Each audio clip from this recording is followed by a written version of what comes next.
ایک ایسا گناہ ہے، ایسا خطرناک ترین گناہ ہے، اگر یہ کسی کے پاس آ جائے اور وہ توبہ کیے بغیر مر جائے، پھر اللہ تبارک و تعالی اس کو مغفرت نہیں کرتا، خواہ وہ اپنے نسب حسب کے اعتبار سے کتنا اونچا کیوں نہ ہو۔ اس کی سب سے پہلی مثال حضرت نوح علیہ السلام کے بیٹے کی ہے۔ اللہ تبارک و تعالی سورہ یونس کے اندر بڑی تفصیل کے ساتھ ذکر کر رہا ہے، سورہ ہود کے اندر بڑی تفصیل کے ساتھ ذکر کر رہا ہے، آراف میں بھی ذکر ہے، لیکن اس کا ذکر تفصیل کے ساتھ آیا ہے ہود میں۔ وہ کیا ہے؟ جب اللہ کے رسول حضرت نوح علیہ السلام لوگوں کو توحید کی طرف بلائے، کتنا بلائے پتہ ہے جی؟ کچھ اندازہ کر سکتے ہیں آپ جی؟ 950 سال بلائے۔ لقد ارسلنا نوحا الى قومه فلبث فيهم الف سنة الا 50 عام۔ ہم نے نوح کو ان کی قوم کی طرف بھیجا اور انہوں نے دعوت کی کتنے سال؟ 50 کم ہزار سال۔ اللہ اکبر، سورہ عنکبوت میں لگے تھے، خالی ان کی دعوتی زندگی 50 کم ہزار سال، ان کی پوری زندگی اس سے بڑھ کے رہی ہوتی۔ انہوں نے جو دعوت دی، جو نبوت کی زندگی ہے، وہ کتنے سال تھی؟ 950 سال۔ اور کیسے بلائے جی؟ وہ خود نوح علیہ السلام کا اپنا قول سورہ نوح میں ذکر ہوتا ہے، فرمایا انی دعوت قومی لیلا و نہارا، اے اللہ میں نے رات دن ایک کر دیے ان کو بلانے میں، کبھی سستی نہیں کی۔ ہمارے جیسا کیا ہے، کبھی پیٹ بھر کے کھانا ہوا تو چلو جی جائیں گے دین کی مجلس کو، ہاں ہم تو کب سمجھ میں آتا، جب فری ہو گئے تو تب آتے، ورنہ تو ہم صاحب بولتے مولوی صاحب میں بزی تھا نا، مولوی صاحب معلوم نہیں، تو گیا کہ بزی رہے تو اسلام کو کبھی سمجھنے کے لیے نہ آنا ہے نہ نماز پڑھنے کے لیے، فری ہو گئے تو تب خیال آتا چلو بھائی فری ہیں جا کو نماز پڑھ لے کو آ جائیں گے۔ یہ جو کام کیے کیسے کیے؟ رات دن کیے، دعوت قومی لیلا و نہارا۔ ایسی دعوت کرنے کے باوجود بھی قوم نے اسلام قبول نہیں کیا۔ کتنے لوگ لائے معلوم ہے؟ تفسیر جلالین کے مطابق وہ کہتے ہیں کہ 80 لوگ تھے،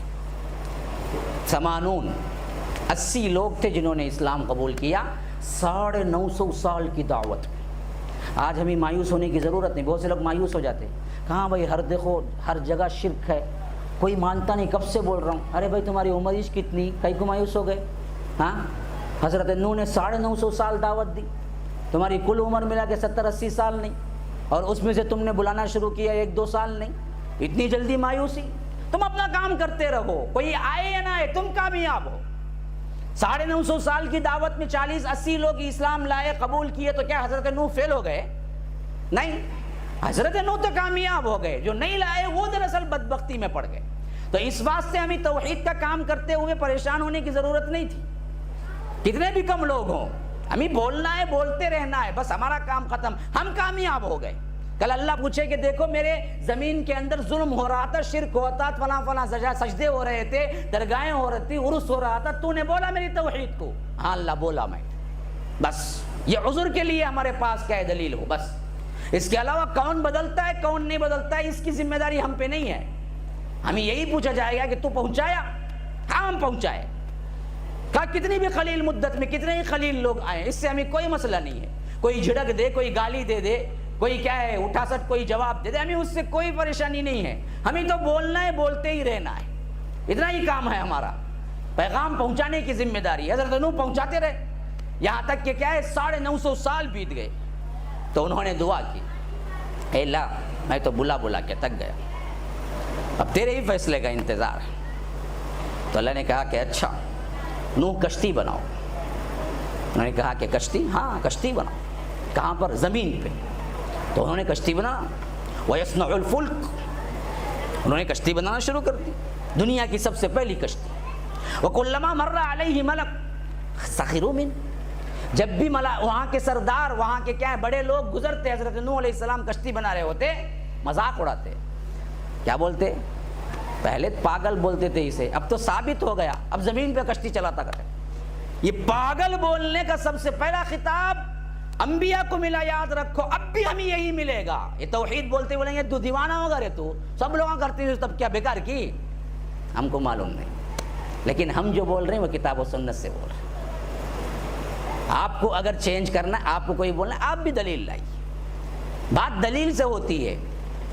بات بیکار کے نعروں سے نہیں ہوتی. اور کوئی قوم آپ کو خطاب دیتی ہے دیوانہ تو سمجھ لو تم صحیح کام کر رہے ہیں. یاد رکھ لو اچھی طرح. سب سے پہلا خطاب یہی ملا تھا انبیاء کو, اولیاء کو, صالحین کو, صحابہ کو. دیوانے ہیں جی, پتہ نہیں ان کو, یہی بات تھی پہلے. تو اس واسطے انہوں نے کہا کہ ہم نے تو کہا ہی تھا پہلے سے ہی دیوانہ, اب تو کیا ہے, کشتی بھی زمین پہ بنا رہا ہے. تو حضرت نوح نے کہا کہ ان تسخروا منا فإنا نسخر منکم کما تسخرون. آج تم میرا مذاق اڑا رہے ہو, لیکن کل جو حالت پیش آنے والی ہے تب معلوم ہوگا کون کس کا مذاق اڑانا والا ہے, کون صحیح ہے کون غلط ہے, تجھے بہت جلد معلوم ہو جائے. اچھا, پھر اس کے بعد کیا ہوا؟ اللہ نے کہا کہ دیکھو کشتی بنا دی جائے تو میرا حکم اگر عذاب کا آئے گا تو سب سے پہلے یہ ہوگا کہ روٹی پکانے کا ایک تنور تھا جہاں روٹیاں پکائی جاتی تھی. تو اللہ نے کہا کہ دیکھو یہ فلاں تنور جو ہے نا, اس تنور میں جہاں آگ ہوتی ہے وہاں سے پانی نکلے گا. وہ پورا واقعہ یہاں پر ہے. حتی اذا جاء امرنا, جب ہمارا حکم آئے گا, وفار التنور, تنور سے پانی نکلے گا. جیسے ہی پانی نکلے تم کو معلوم ہو جانا چاہیے اللہ کا عذاب شروع ہو چکا ہے. تو فوری طور پر تم کیا کرنا, من کل زوجین اثنین واہلک الا من سبق علیہ القول ومن آمن. جتنے ایمان لائے ان کو اندر چڑھا لینا کشتی میں, اور زمین میں جتنے پرند و چرند ہیں, جانور ہیں, ان سب کی ایک ایک جوڑی لے لینا, کیونکہ اب کوئی بچنے والا نہیں ہے. پوری دنیا میں کوئی جاندار بچنے والا نہیں ہے. اللہ کو اتنا غصہ ہے کہ سب کے سب طوفان میں ڈوبنے والے ہیں. اس واسطے صاحب ایمان کو اندر لے لینا جو تمہارے اوپر ایمان لائے, اور چرند و پرند اور جانوروں میں سے ہر ایک کو ایک ایک جوڑا لے لینا اور کشتی میں چڑھ جانا. وما آمن معہ الا قلیل. اللہ کہتا ہے اس وقت جنہوں نے حضرت نوح کا ساتھ دیا, ایمان لائے, بہت کم تھے, الا قلیل. اچھا پھر کیا ہوا؟ ویسے ہی ہوا, اچانک تنور سے کیا ہے, ہوا نکلی, پانی نکلنا شروع ہوا. حضرت نوح نے سمجھ لیا اللہ کا عذاب. کہتا ہے اللہ, حضرت نوح نے پکار لگائی, لوگوں چلو جو ایمان لائے, 40-80 لوگ جو بھی تھے آ گئے, اور چرند و پرند جو کچھ بھی آج موجود ہیں وہ وہی ہیں جن کو انہوں نے کشتی میں چڑھا لیا تھا. جتنے جانور, جتنے چرند و پرند آج موجود ہیں وہ وہی ہیں جن کو حضرت نوح نے اس وقت چڑھا لیا تھا کشتی میں, ورنہ تو سب مر گئے. تو انہوں نے کیا ہے, چرند و پرند کو بھی چڑھا لیا, اور پھر اس کے بعد کشتی میں کیا ہے, قدم رکھا تو بے اختیار زبان سے یہ دعا نکل گئی, بسم اللہ مجریہا و مرساہا ان ربی لغفور الرحیم. کہا کہ اللہ تیرے نام سے اس کا چلنا ہے, تیرے ہی نام سے اس کا ٹھہرنا ہے. یاد رکھو یہ بسم اللہ ہے نا, یہ بہت قدیم دعا ہے, اس کی بہت بڑی برکتیں ہیں, اس کو کبھی نہ چھوڑنا زندگی کے کسی مرحلے میں. اس کی بڑی برکتیں ہیں. جو کام بسم اللہ سے شروع ہو اس کی برکتوں کا تمہیں اندازہ ہی نہیں ہوگا, اور جس کام میں بسم اللہ نہ ہو تو یاد رکھو وہ کبھی برکت والا نہیں بن سکتا.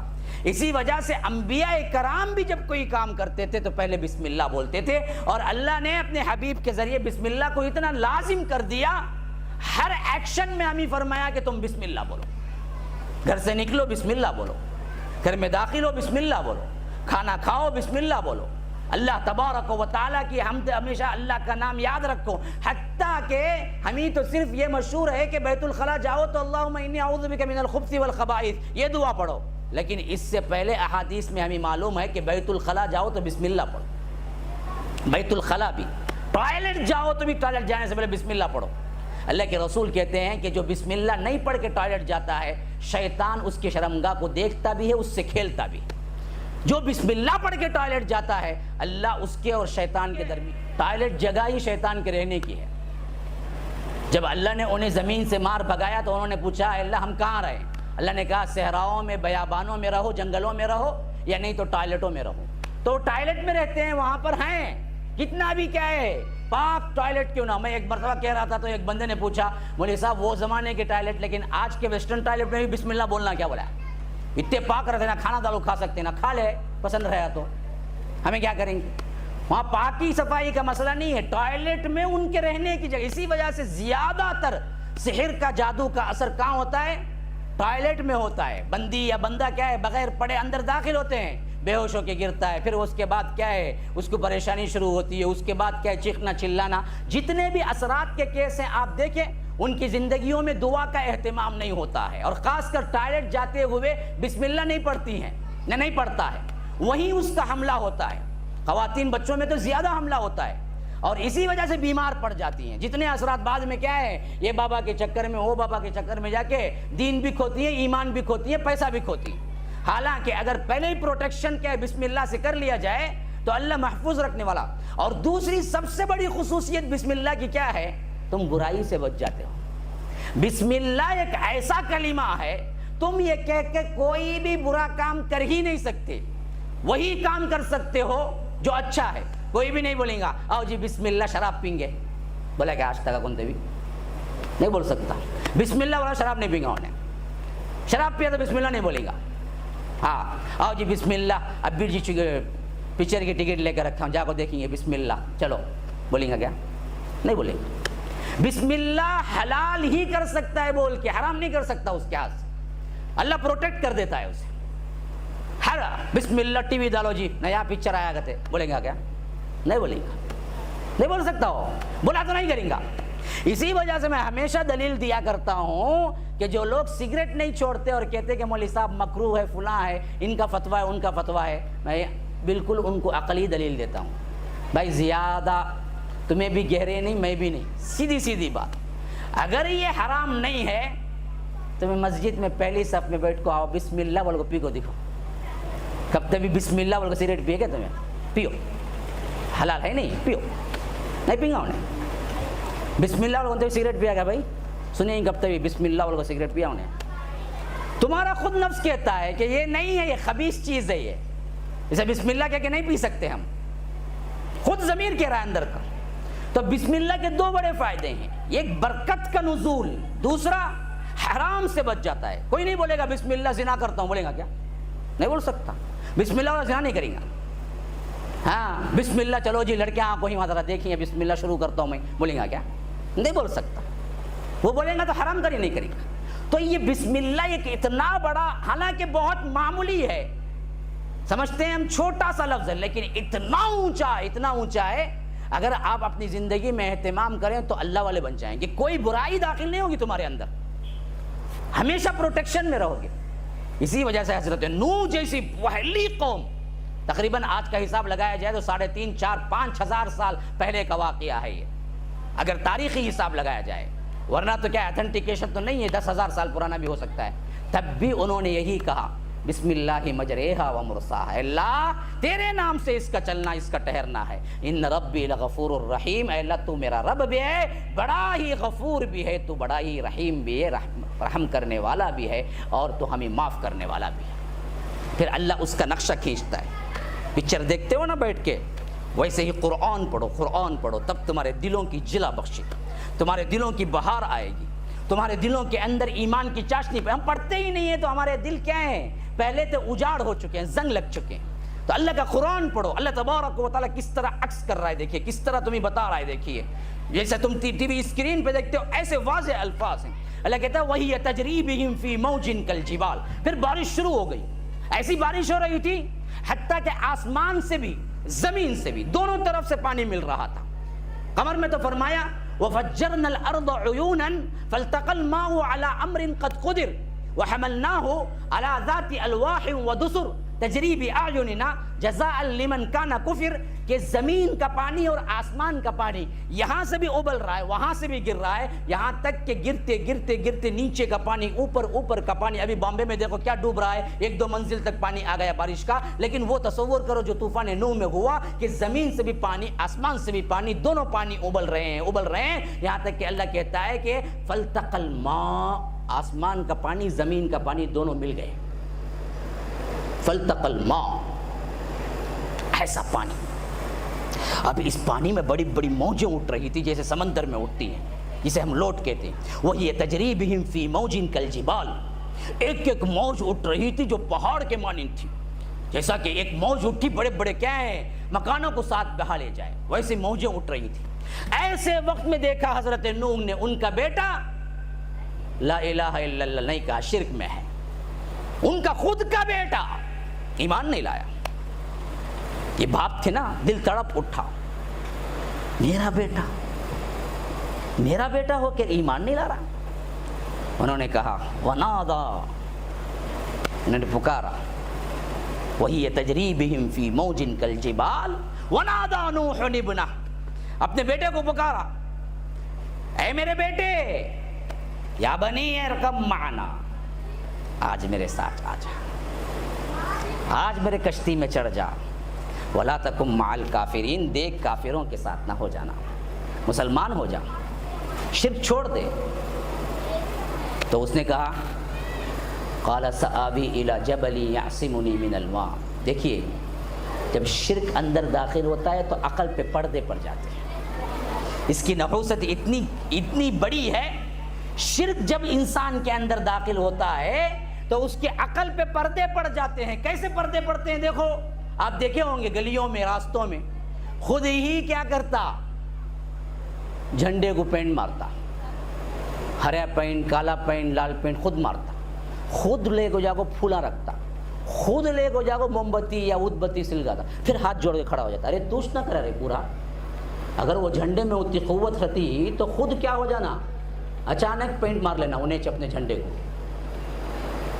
تو خود مارتا، تو خود کیا ہے اس میں پھول لگاتا، تو خود ادھ بتی سلگاتا، پھر تو خود کیا ہے کمڑ لے کو کیا ہے، پھر اس کے بعد ہاتھ جوڑ کھڑا ہو جاتا، کیا کہتا جھنڈا دیں گا، کہتا ہے تبرک دیں گا۔ تجھے تبرک دیتا تو وہ لگایا نا پھول کھائی کو مرجھاتا، 2 دن کے بعد آگو دیکھو سکا رنگا کہ جی وہ ولی کا جھنڈا نا کائی کو سکنا، وہ بھگا ہوں اس طرح تازت نہ رہنا ہمیشہ، کائی کو مرجھا گیا، وہ پاور رہتا تو کائی کو مرجھاتا انہیں۔ عقل تو کتنی کیا ہے بیکار ہو جاتی ہے، کس طرح، کیوں؟ شرک کی کمزوری آ گئی تو انسان کی عقل پردہ پڑ جاتا ہے، خود کرتا سب کچھ اور خود ہی کیا کرتا، کمڑتا بھی، خود ہی کیا کرتا، پوجا پاٹ بھی کرتا۔ ہاں بھائی تب تجھے دے سکتے ہیں تو پھر انہوں گئےش کئی کو، بھائی ان کو دفنائش کئی کو، جب ان کو پاور تھا پورا تو انہوں دفنیت نہیں ہوتے، انہوں بولتے میں دوسرے کو سب کو دے رہا ہوں جی، میں کہیں کو جاؤں اندر، میں اوپر ہی بیٹھ کو دے دوں تم نہ۔ ان کو نہلائے بھی، کفنائے بھی، دفنائے بھی، زمانہ ہوگا، اب تو بولتا ہے ان کو پاور آ گیا، جب انہوں مرے تب کہیں کو پاور نہیں آیا۔ عقل سے ذرا سوچ کو دیکھ، اگر جو چیز خود پر نہیں کر سکتے کوئی عمل، وہ کیا دوسروں کو نفع دے گی؟ ہاں وہ بھی اللہ کے بندے، تو بھی اللہ کا بندہ۔ انبیاء نہیں کر سکے کسی دوسرے کو مدد، پھر کون سے کھیت کے مولی ہیں دوسرے؟ لیکن بات سمجھ نہیں آتی، کیوں نہیں آتی؟ شرک ایک ایسا خطرناک مرض ہے جو عقل کو کیا ہے ڈھانپ دیتا ہے۔ اسی لیے اللہ نے کہا کہ جو مشرکین ہیں، جو اللہ کا شرک کرتے ہیں، اولئک ہم شر البریہ، مخلوقات میں سب سے بدترین، گٹر کی نالیوں میں چلنے والے کیڑوں سے بھی بدتر ہے مشرک۔ کیوں؟ عقل سے کام نہیں لیتا، عقل سے کام نہیں لیتا، شر البریہ۔ تو اب ذرا سنو، تو اللہ کے پیغمبر کہہ رہے ہیں کہ بیٹا آ جا، آج اللہ ہی بتا، تو وہ بدبخت کہہ رہا تھا نہیں نہیں نہیں، الی جبل یعصمنی من الماء، وہ دیکھو وہ پہاڑ بہت اونچا ہے، وہاں جا کے کھڑ جاتا ہوں، وہ پہاڑ مجھے بچا لیں گا، کون؟ وہاں تک نہیں آئیں گا پانی، وہ پہاڑ۔ تو حضرت نوح نے درد بھرے انداز میں کہا لا عاصم اليوم من امر اللہ، بیٹے آج تجھے کوئی نہیں بچا سکتا اللہ سے، الا من رحم، سوائے کہ وہی رحم کرے۔ اب یہ بول ہی رہے ہیں لیکن اس کے تقدیر میں ایمان نہیں تھا، تو اللہ کہتا ہے آخری ڈراپ سین کیا ہو رہا ہے، ادھر نوح اور ان کے بیٹے دونوں بات ہی کر رہے ہیں، اور ادھر نوح بلا رہے ہیں اپنے بیٹے کو، اور بیٹا جائے جواب دے رہا ہے کہ نہیں آ رہا ہوں۔ یہی اثنا میں ان دونوں کے درمیان ابھی بات چل رہی ہے۔ اللہ کہتا ہے وحال بینہم الموج فکان بین المغرقین، ایک بہت بڑی موج اٹھی اور حضرت نوح کے آنکھوں کے سامنے ان کے بیٹے کو لے کر ڈوب گئی، اور حضرت نوح دیکھتے رہ گئے۔ یہ ہے شرک۔ نوح علیہ السلام اپنے بیٹے کو بھی نہیں بچا سکے۔ نوح، وہ نوح جو 950 سال اللہ کی دعوت کی، نہیں بچا سکے۔ اچھا آگے کا واقعہ سنو، پھر کیا ہوا؟ کشتی چلتی رہی، کتنے دن چلتی رہی اللہ ہی بے بہتر جانتا ہے۔ پھر جب کیا ہے سب کے سب مر گئے، مٹ گئے، طوفان کھڑنے کا حکم ہوا، تو کیسے ہوا؟ اللہ کہتا ہے وقیل یا ارض ابلعی معک ویا سماء اقلع وغیض الماء وقضی الامر واستوت علی الجود وقیل بعدا للقوم الظالمین. ہم نے آسمانوں اور زمینوں کو حکم دیا، اے آسمان تھم جا، اے زمین پانی نگل لے، جتنا پانی ہے سب کا سب جذب کر لے. وغیض الماء، درمیان کا جو پانی تھا اسے ہم نے سخت کر دیا، مٹی بنا دیا، تو زمین سوکھ گئی، نارمل زمین ہو گئی. اللہ کا فیصلہ ہو گیا اور اللہ نے ظالموں کو پھینک دیا، اور حضرت نوح کی کشتی جودی پہاڑ پہ ٹک گئی. جودی نام کا ایک پہاڑ تھا جو کہا جاتا ہے ہندوستان ہی میں ہے، کہیں بہتر ہے تاریخی واقعات میں پتہ نہیں ہے، لیکن بہت سے اقوال کیا ہیں ہندوستان میں ہے وہ پہاڑ جہاں پر کشتی ٹکی تھی، تو وہاں پر ٹک گئی اور حضرت نوح باہر نکل کے آ گئے. ہاں، اب جیسے ہی باہر نکلے حضرت نوح کو اپنے بیٹے کے ڈوبنے کا بڑا غم تھا، انہوں نے ہاتھ اٹھا دیے.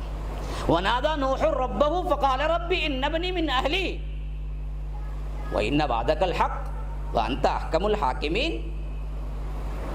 کہا کہ اللہ تو نے مجھ سے وعدہ کیا تھا کہ مجھے اور میرے اہل و عیال کو، میرے خاندان کو تو بچا دے گا، اور میرا بیٹا میرے خاندان میں سے ہے، اور تو ہمیشہ وعدہ جو کرتا ہے سچا کرتا ہے، اور تو حاکموں کا حاکم ہے، تو میرا بیٹا تو چلا گیا.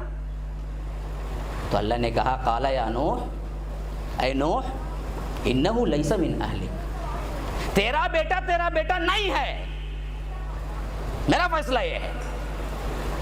سگا بیٹا شرک کی وجہ سے تیرا بیٹا نہیں ہے. آج بھی وہی قانون ہے، مشرک مسلم کا وارث نہیں، مسلم مشرک کا وارث نہیں. خطرناک ہی دیکھو، کہا کہ انہو لیس من اہلک، تیرا بیٹا نہیں ہے. انہو عمل غیر صالح، وہ برا تھا، غیر صالح تھا، وہ مشرک تھا، تیرا بیٹا نہیں ہے. حالانکہ فزیکلی وہ انہی کا بیٹا تھا. تو نوح علیہ السلام نے جھگڑا نہیں کیا، اللہ وہ تو میرا ہی بیٹا ہے، کیسے میرا بیٹا نہیں ہے؟ نہیں. جیسے ہی اللہ نے کہا کہ تیرا بیٹا نہیں ہے تو انہوں نے ہاتھ اٹھا دیا. رب انی اعوذ بک ان اسألک ما لیس لی بہ علم، اے اللہ میں پناہ میں آتا ہوں، میں معافی مانگتا ہوں کہ میں ایسا سوال کروں جس کا مجھے علم نہیں ہے. میں نے غلطی سوال کیا کہ میں میرے بیٹے کو کیوں نہیں بچایا، میں معافی طلب کرتا ہوں. اللہ اکبر. شرک کی نحوست دیکھو کتنی ہے کہ بیٹا کون سا، نوح کا باپ کون، نوح، لیکن شرک کی وجہ سے کیا ہے، مغفرت کی دعا بھی نہیں کر سکتے باپ، بلکہ انہوں نے کہا کہ اللہ میں معافی مانگتا ہوں، میں نے اپنے بیٹے کی سپورٹ کی، میں تو معافی مانگتا ہوں. اللہ تغفر لی وترحمنی اکن من الخاسرین، اگر تو نہ معاف کیا اور مجھ پر رحم نہ کیا تو میں خسارہ اٹھانے والوں میں سے ہو جاؤں گا. یہ ہے شرک کی خطرناکی. حضرت نوح اپنے بیٹے کو نہیں بچا سکے.